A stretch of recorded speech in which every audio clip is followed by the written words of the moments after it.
therapist, LPC, from the state of Texas. Welcome back to my channel.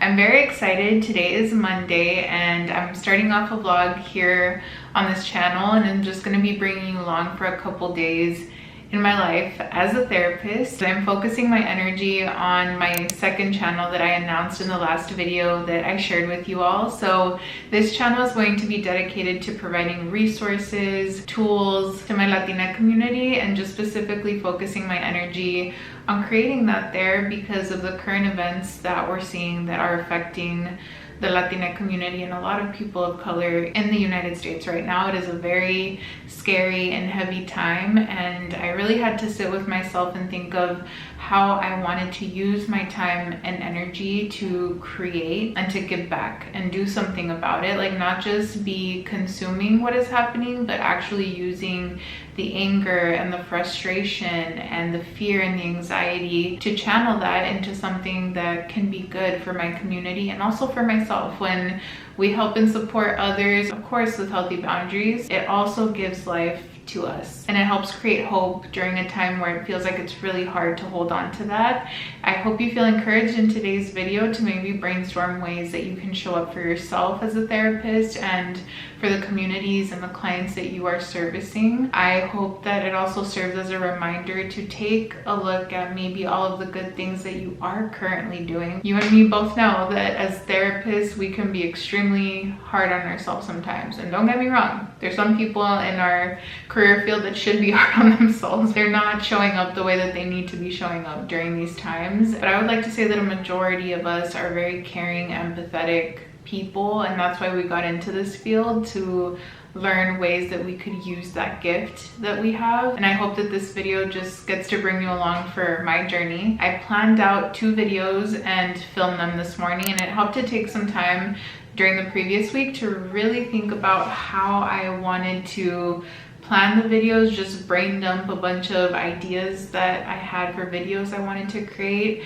And in doing that, I was able to get it on a Google Docs and just see everything laid out so I could kind of rearrange the order that I wanted to do these videos. And I think priority right now is definitely just getting out the guided exercises, so that way clients of mine or community members can just hop on and have something tangible and have something that they can just watch and have with them outside of therapy, or just to help them do that homework that you and me assign for clients. I think it can be really difficult for a lot of people in my community to do something if they don't have that co-regulation or just that guidance from someone kind of guiding them and coming along with them and what they're doing. And so I cannot be there for a lot of my therapy clients outside of session other than through text and email. And so I feel like creating this channel gets to be that fun bridge where my clients could have me, you know, throughout the week. They would just pop on a video and be guided through an exercise. And I'm excited to do that for others who also aren't my clients and are just a part of the community and really need that. I'm going to be talking a little bit more about that throughout the rest of the video of what I have seen, because there's so much that I wanted to share with you all. But like I shared in a previous video as well, I needed to take that good old mental health break because I could not give without also taking some time to fill up the cup a little bit. You know, I think I very much agree with the concept that we can do both, and both are important, of giving to the community and also allowing them to give to us, and the growth and the good things that can come from that. And so this just happened to be that moment where I needed to take a little step back for myself and fill up the cup a little bit and let the people around me help me fill up that cup too, so that I could be here and even do this. And so I just want to give a huge thank you to my therapist friends that have helped me hold myself together, to my family, my husband, my sister. Like, these are the people that truly help me be able to be here in front of you and share these things that help mend my little broken heart, you know, from all the things that we're seeing on the news, the things that we're seeing our government do, the violence, everything, you know, all of those things that just wear our heart down and make it really hard to want to show up and to help, because we feel hopeless, you know, seeing these things. But that is the long intro into what I've been up to today. Now that I'm done filming, I'm gonna go ahead and just take the rest of the day to be off and to just spend some time practicing some self-care, because I worked really hard on those videos, but I do need to give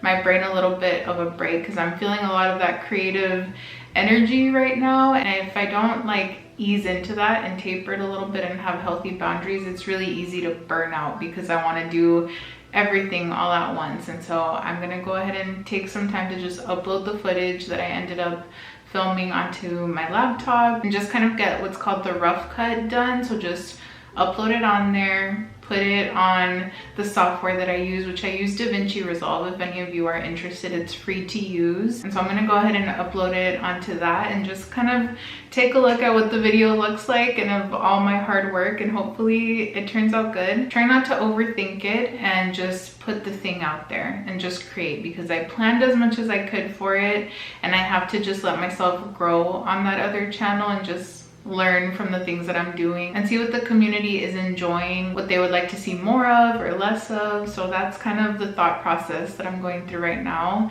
I'm gonna go ahead and make lunch, self-care, and then when you all see me tomorrow, then starts my therapy work week. I see clients Tuesday through Friday. There's an occasional Saturday, but I'm trying to wean off of Saturdays, but that does happen. So I'm gonna go ahead and keep drinking my little tecito and leave you all for now. But thank you for being here. Let's go ahead and continue on this video. So I'm currently in my living room and I'm gonna go ahead and put a show on. I actually own the whole Once Upon a Time series on Blu-ray, and so I'm currently on the 5th season. I have been binge watching this. My husband and my sister think it is an art form, the fact that I can binge watch things, but honestly, some therapists might love having music in the background while they're doing their notes or while they're doing like the non-client related therapy work. I am someone who loves having TV on like softly in the background, or I like watching something, then taking breaks and doing work and kind of doing that kind of thing. Because it is fall season, I'm currently loving rewatching Once Upon a Time, and if you're looking for a very comforting, semi-spooky fall like fantasy type of show, I highly recommend watching Once Upon a Time if you've never watched it, especially if you like the Disney fairy tale type of stories but with a spin. That is why I love this show so much. So I'm gonna go ahead and put this on right now while I make some lunch, because I ended up meal prepping some things so that I can make pizza, and so I tried to use ingredients that fall within the macros that I need for my PCOS. So I'm gonna go ahead and leave you all and get to doing that.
everyone. So I'm currently in my office and I am looking through my calendar. We made it to a new day. Okay, we made it. It's Tuesday.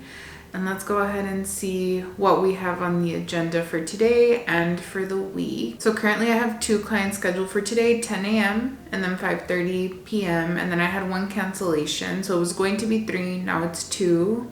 And then for the week so far, I have 9 clients scheduled for this week. I was supposed to have 12, but some of them rescheduled and moved to the next week, or for 2 weeks from now also. So I went ahead and rearranged that. And that can happen throughout the day. Like someone might text me or email me. It's usually text. They'll text me and let me know about rescheduling. And so far, that's what today's looking like and what the week is looking like. And 9 is like a really good, solid number where there's still spaces in between and I can get notes done and all of that. Also, can we just be honest for a sec and talk about how hard it is to want to do or just to do case notes right now with how the US and the world is? Like truly, it's the last thing that I care to do. I love the work that I do with my clients in session, and yes, like I know how important notes are. Like we all know it, right?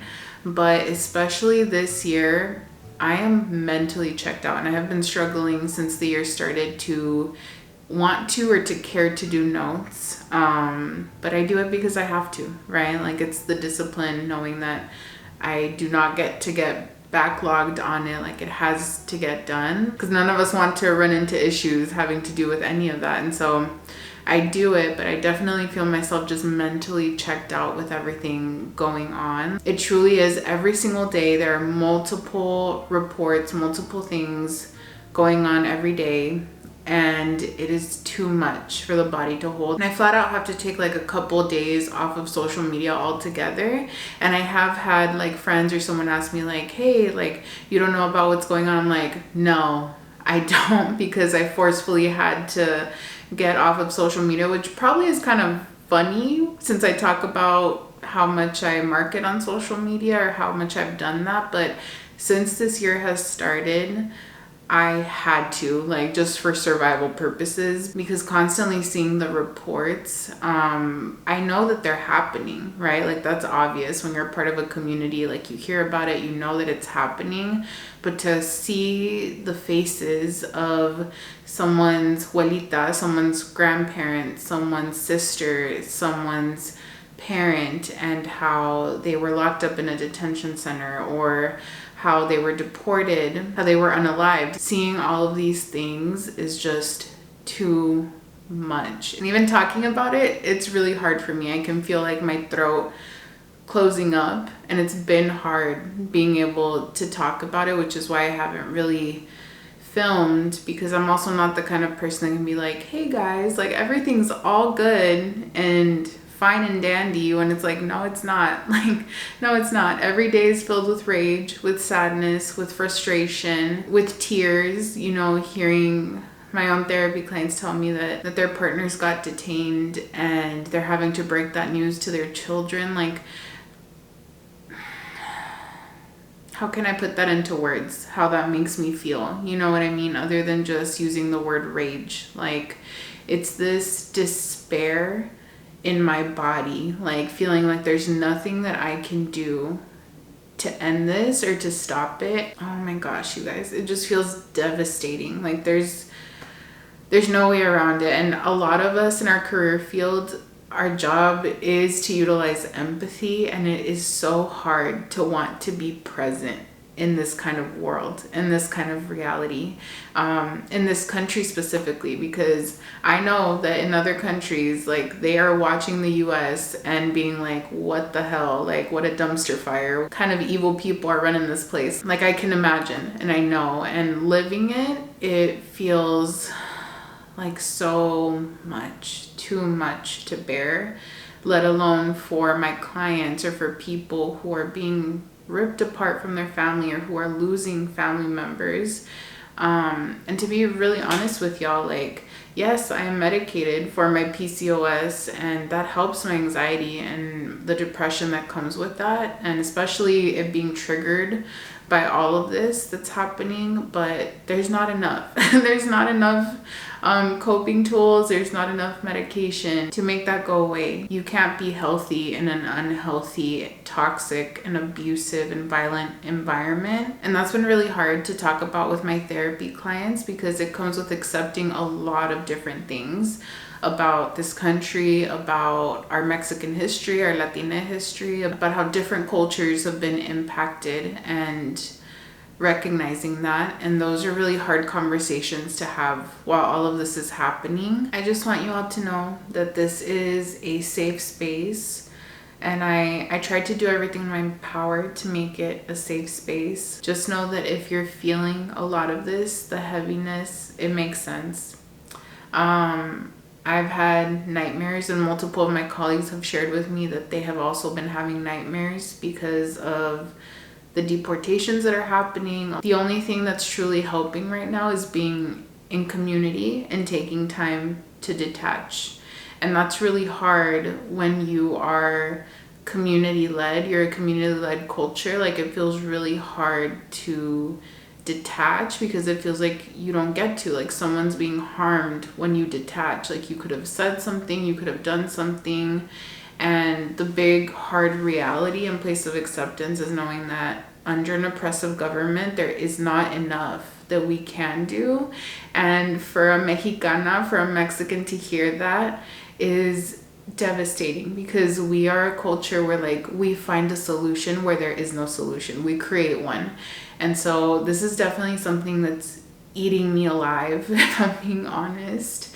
And I feel like anytime people share like real feelings online, like big feelings like this, there's like multiple ways that people interpret that. And so to give context to why I'm sharing this, or how I'm sharing this, and why maybe I'm looking away, is because this is hard to share. Like, this is really hard to talk about. There are people in multiple professions who have been disappeared by the government. I couldn't talk about things like this for a long time because it felt truly scary in my body to even be able to talk about this, because I'm scared. Like, I'm truly scared of our government, if I'm being really, really honest. It scares me, the things that I'm seeing. It's been scary, but it has just continued to elevate more and more. And I do agree with the belief system of it's important to be as loud as you can be, as outspoken as you can be, the capacity that you have to use that.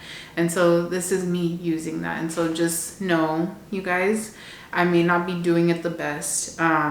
If I were in a different state of mind, I probably would word things a little bit differently. I'm just being honest about how I'm feeling. And I'm sure there's more that I could say, but right now that's what's going on. And I'm gonna see therapy clients. You know what I mean? Like, I'm going to show up and help my therapy clients. And I think what's really helped is being honest with them, depending on their capacity levels and what's going on, and checking in on them. There's also different privilege levels within my own Latina community. And so some of these things like deportations may not be impacting some of my clients, and it's impacting others. And every single privilege level, if we want to say it that way, every single individual that I work with, they're facing different challenges depending on the resources they have access to, depending on financially, like where they're at. It's very different. And so for one of my clients, I may be sobbing because they've just let me know that someone that they love was detained. And with another client, they're celebrating being given a promotion or losing a job. And that's the big thing. And so there's these huge, like, polar opposite things that are happening right now that feel very extreme to each other.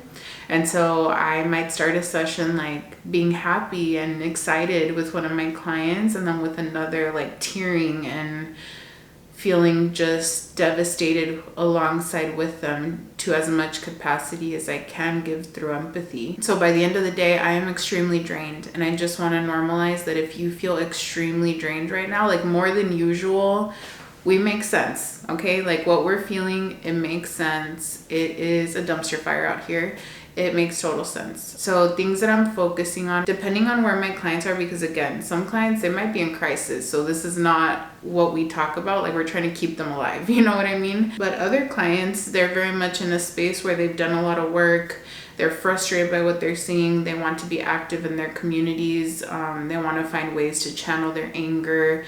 And so we brainstorm ways that they can do that. And so right now I'm trying to kind of meet each of my client, of course, where they're at. And some of my clients have never talked about politics in session because they've been working on other goals. And if there's been big things, I tend to check in on, hey, something's happening in your city, like how are you doing? Or something's happening in Texas, how are you feeling about that? Do you feel anything about that? But lately, especially this year, a lot of my clients who didn't really touch topics like that very much, or even if I tried to bring it up, it wasn't something that they had many opinions about. Like, best believe most of my clients, if not all of them, have opinions about what's happening, and they're making connections as to how their vote matters. Who we vote into government, whether it be locally or on the grander scheme, it matters because these people have influence over what's happening. The words that they say matter. They influence mass unalivings. They influence resources being changed. Gerrymandering. Do we even want to talk about that in Texas? Like, me and my husband were talking about how like there's no one who is not catching strays right now other than rich billionaires. You know what I mean? Like, and even them,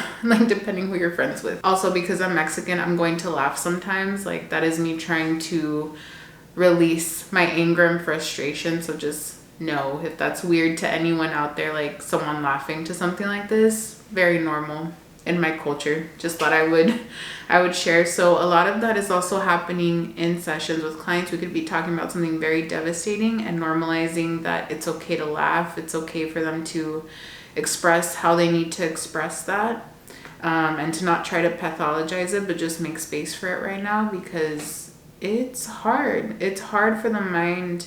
It's hard for the body to process everything that's going on. And so clients that I have right now, one of them is a new client. So first time that I'm ever going to be seeing her. And if you watch my last video, I do my little rituals. So I'm going to go ahead and do that, look through the intake and practice empathy and just connect with my client's story, think about case conceptualization, what must have life been like for them, so I can think of different ways that I can service them. It does help that on the intake I give clients like different possible goals and options that they could have in therapy, because a lot of my clients, it's their first time in therapy ever, and so I try to give as much detail and explanation to facilitate that process for them, because we have to remember, like, the way mental health is underfunded in this country, a lot of people still don't understand what therapy is, what they can do in therapy. And so I've gradually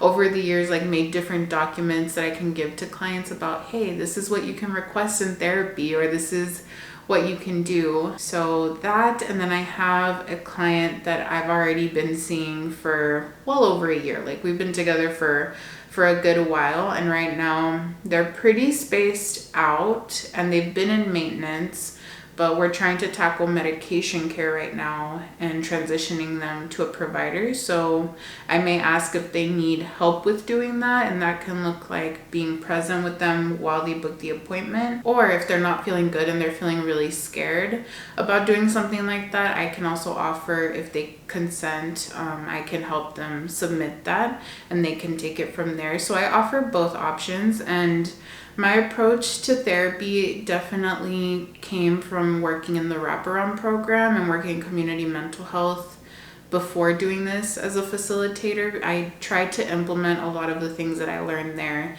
into my practice, because sometimes clients need these very like practical things and these community oriented ways of support, because they may not have a family member who can do that for them at home. There's a lot of stigma with mental health that we're all working really hard to break. And see, even as I say that, I'm automatically thinking about how much more stigma has been created just this year because of the government and the president, like all these things that have been said.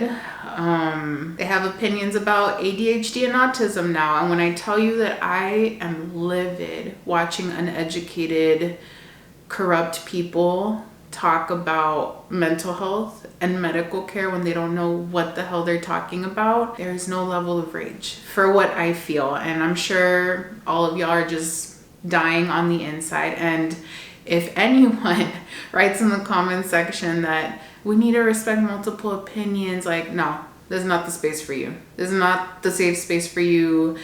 Now, if you're open to being challenged on those thoughts, you're welcome to listen. You're welcome to be here. But this is not the safe space for clinicians who hear shit like that and who think that that's okay. Like, Continued education sounds really good if you're having those kinds of beliefs and thoughts. I'm telling y'all, I have no patience for that kind of crap. Like, the things that I'm seeing is just, it's too much. And so that is what I am working on right now. And I'm going to take some time to breathe a little bit, listen to some music, and see my therapy clients, because our therapy clients truly not only pay for therapy, but they're paying for our nervous system. I remember reading that quote on a therapist's Instagram, how our clients pay for our nervous system. And so that's why I've had to be really strict with my boundaries when it comes to keeping up with things. Like, I keep up sometimes because it is important that we stay informed, but if I'm doing that multiple times a day,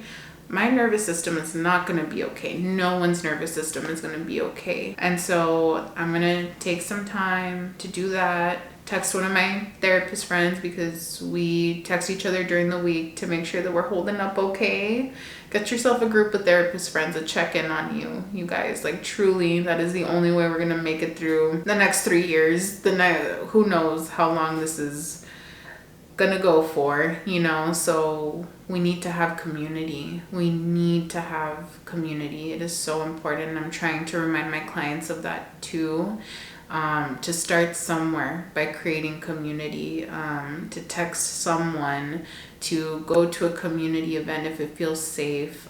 There's a lot of therapists doing online community events. I did some, so trying to encourage my clients to plug into community. And I want to encourage you all as well. If you're seeing your clients struggle and that's not something you've suggested, suggest to them plugging in to community, because co-regulation, it's needed right now. It's really needed. Even just hearing someone tell you that, hey, I feel the same way. Like, this is so valid. I feel the same way. I too am scared. I too am full of rage. I too feel happy when I take a little break from this and feel guilt because I do.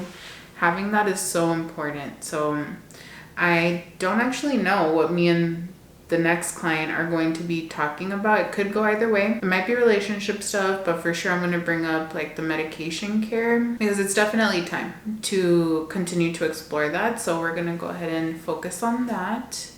But I thought I would just be real and show you guys like what's actually on my mind, what I'm actually doing. Like, I tried to make these videos really soothing and relaxing for you all, because we already have a pretty high stress, emotionally high stress job. And so the last thing I want to do is create a video for you all where you're like, oh my God, I'm reliving the job, you know, that I work. So important conversations are always going to be had here, but I hope that they're had in a way that at least feels validating for you, that challenges you in the most soothing possible way, you know, that's gentle. That is the intention behind anything that I do, to be able to provide education, resources, and support in the most soothing and approachable and gentle way for all of us, so we can learn, you know, in safe spaces. So I'm gonna go ahead and leave you all now so I can do all of that, and I will probably check in tomorrow, because knowing me, I'm just gonna be like mentally checked out after this.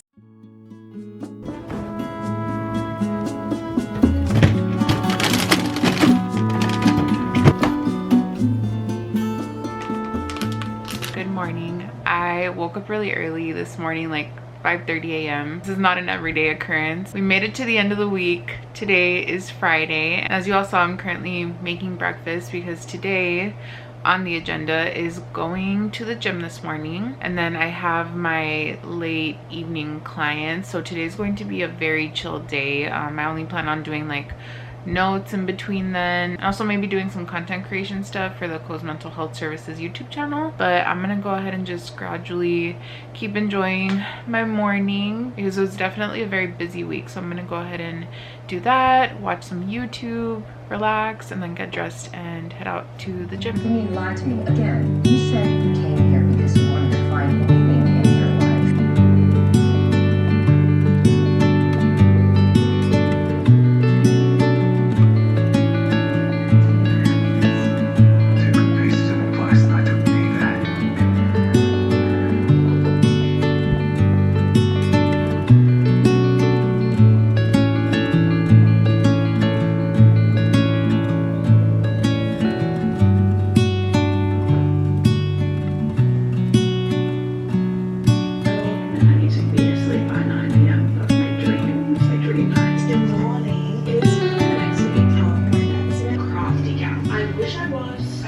Okay everyone, so I have my gym bag and I'm gonna go ahead and head out to the gym now. That is the last bit of my morning self-care. I just took some time this morning to really like organize and schedule out my workouts, and something that I had been putting off, contacting the health coach that I have that's a part of the PCOS care that I get, because I have my nurse practitioner on there and I have a health coach, so they're like paired together. And so I contacted her to edit some things on the app that I use so that way I could go ahead and see my workouts. I'd been just going off the cuff and things were going okay, like things were fine, but I'm like, I'm paying for this. I need to advocate for myself the way that I encourage my own clients to advocate for themselves. And it gets a little hard sometimes when you're helping prioritize like other people's care, or you're helping others in your life, like loved ones. And so September is my birthday month, and a goal for me was to take back my time in that way. Like I love that I dedicated time to the people that I love and that I gave them that, and now it's time to take back my time and give to myself. And I'm very excited to focus the rest of the year on my personal goals, on career goals that I have, like the other YouTube channel, like things like that. And I'm very, very excited. So I'm gonna go ahead and head out now. Ooh, hold on. So if you're someone who struggles with like motivation to go to the gym or just to get your movement day in, make yourself a really good playlist, or like have something that you're watching to distract yourself, which is probably the most basic thing that you could suggest. But be surprised, like sometimes it's the basic things that we forget to do sometimes. And so I have a gym playlist that, first of all, I need to retitle because it says gym playlist 2024. I need to retitle that, but I ended up just adding a whole bunch of new songs on there. There's just a ton. I'm all over the place with the music that I'm vibing with right now. Sometimes you just need to update your playlist and add some new music, so I'm really, really excited for that. Go ahead and head out now.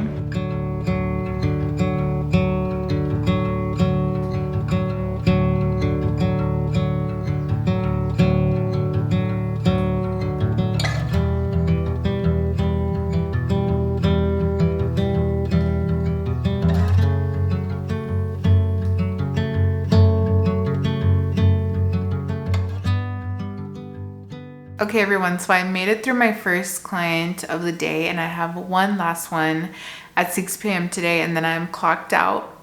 I am officially a therapist off duty after that. And I just want to take a minute to say how much my clients inspire me. Like I truly am in awe all the time. Like I kind of just sit there and I'm like, I'm so lucky you chose me to be your therapist. It just fills me with so much joy to get to come along their life and see their growth, remind them of their growth on days that are really hard for them, you know, really tough days, reminding them like, remember on October 11th of 2023 when you were going through this. Like I love bringing up things from the past and building the kind of relationship where you've known your clients for a really long time to where you're able to do that, or even just a couple of months, you know, like they may be having a hard day and we're able to bring up something of the past that they've gone through in session and they overcame, or that they learned to work through, or they learned something new from.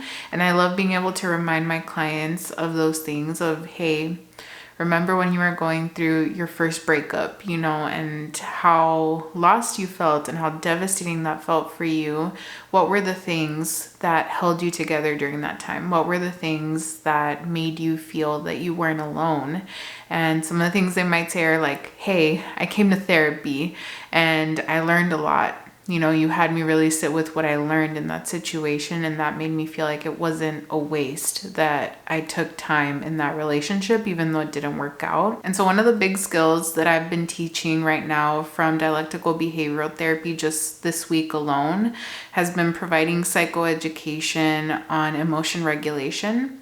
And so I've been trying to teach clients different skills related to that. And one of the most important ones is just, first of all, naming feelings, being able to name the feeling. And I love going back to using this emotion chart that I have. I don't always share it with every client because some of my clients don't want it, even though I ask them. They like being able to check in therapy. It's a journey, when it comes to therapy, but some of my clients do really want that. Like, they want to have the worksheets that they can save and take with them. And so I try to send it through the portal anyways, and let them know I'm going to be giving it to them if they ever need it. Sometimes a lot of my clients use it, sometimes they don't, but they know it's there if they ever need to use it. And so I love using it though, because I can kind of pop it open. I got it off of Etsy and I love it because I share it with all of my therapy clients where it applies. And I love how it breaks down the different feelings, how they belong to different categories. And it's a little different from the emotion wheel, but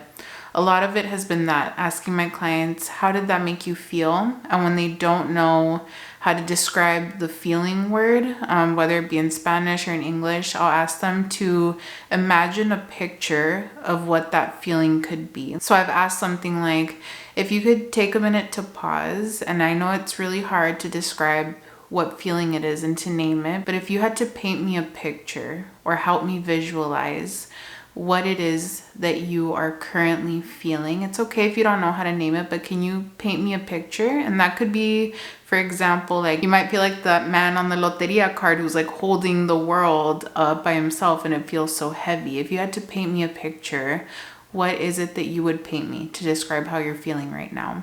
And that really helps a lot to help my clients kind of at least start naming. So if they can paint me a picture, I can start then prompting a little bit. Could it be that maybe you felt anger, or maybe you felt devastated, you felt sad? And once I do, they'll start to question, like, you know what, I don't think I might have felt angry. And then we start to just explore anger. Okay, well, like, what do you picture anger being? And usually they'll say, well, I picture like my dad yelling at my mom, or I picture certain family members like fighting, like the worst kind.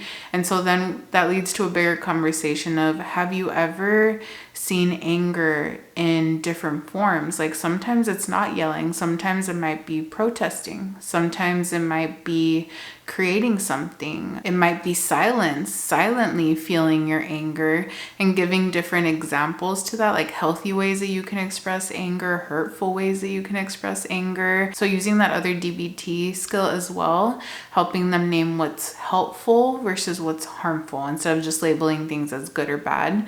And so that's a lot of the work that I've been doing. I've also been teaching my deep diaphragmatic breathing a lot. It never ceases to amaze me, and it never ceases to bring me so much joy when I hear a client tell me that, hey, I've been breathing with my chest this whole time. Like this whole time you're telling me that I didn't know that I was meant to breathe with my diaphragm, and it's been so tense here and I didn't know what to do about that. And I would try breathing and it didn't feel good because I was holding my breath.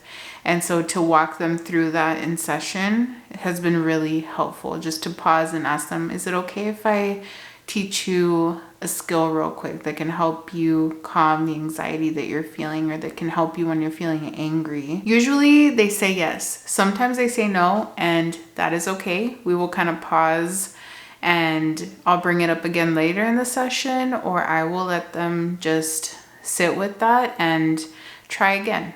It is a journey for a lot of my clients, because sometimes some of my clients are very receptive to being taught skills. Some of them are not. And that's usually more when my clients haven't had like validation at home, or they've gone through a lot. They haven't even been able to talk about their feelings or experiences. And just having that in session right now feels very important to them, to where they don't want to waste a minute on anything but being able to talk and process what it is that they're thinking and feeling. And so it might take a little bit more time until we learn skills and that we're able to do that. And so this week was very much skill driven. There was a lot of skills being taught, and very excited because, as you all know, I created those videos, like I said, so they will live on YouTube for anyone that ever wants to go back to them, for a client of mine, for anyone who just needs a little bit of guidance when it comes to breathing. And I like the one that I put out there because I tried to think like in a general sense, if they could only take one skill with them, which is the most important one that I would want